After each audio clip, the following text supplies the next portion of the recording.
So if you were looking for a touch point, where would you look? I knew Mickey Mantle, the great New York Yankee baseball player. Mickey grew up in Oklahoma. He was a 20-time All-Star, and as a Yankee, was a member of 7 World Championship teams. He was MVP of the American League 3 times. The list of honors goes on and on. In high school, he played football and baseball and was offered a football scholarship from the University of Oklahoma. He played football until he was injured in his sophomore year. His professional baseball career began in Kansas with a semi-professional baseball team called the Baxter Springs Whiz Kids. In 1951, he started for the Yankees, and he was paid $7,500 for the season. I knew Mickey Mantle. Actually, that's not true. I know a lot about Mickey Mantle, but I never met him. I didn't know him deeply like his family did, but I know Nancy Kimberling.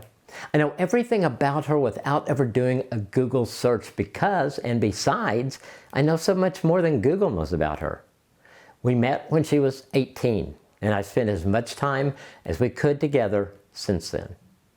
I know what she does each day, what she likes, what she doesn't like, what she worries about, and much, much more. I know her.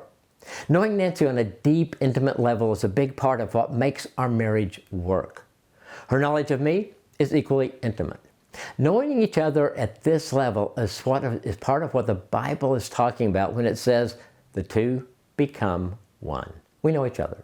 On a scale of 1 to 10, with 10 being the highest, how well do you know your spouse?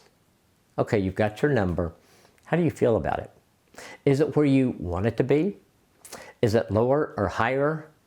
Is it where you expect it to be at this point in your marriage?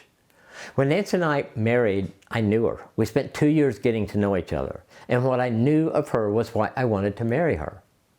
Do I know her better today? Absolutely. But that didn't just happen. If all I knew about Nancy was what I knew after 2 years, I would have missed out on so much. Through the years of our marriage, we have had thousands of touch points that have taken our knowledge of each other to new levels. They bonded us closer to each other, and they still do. Touch points are those opportunities all of us have when we can connect with our spouse. Maybe it's in the car driving to the grocery store. Maybe it is that 15 minutes you sit down together after the kids are in bed. Maybe it's showering together in the morning instead of taking separate showers. The opposite of a marriage embracing touch points is a marriage that just exists or is running on fumes. Most of us can think of at least one couple that just exists together in their marriage. They're strangers living in the same house, and most of them are in that situation because they didn't take advantage of the touch point opportunities that were in front of them every day. In our marriage, we have gone through a few seasons of existing. Looking back, I hated those times. It was so far away from what I wanted our marriage to be. With God's help, we made it through those seasons and embraced daily touch points again. Knowing Nancy, well, it gives me not only outward joy, but inward joy. Knowing her meets those needs God placed inside of me for her to meet. Do you want that for the two of you? No matter what your knowing number is today, it can get better by just looking for and taking advantage of the touch points that are right in front of you every single day.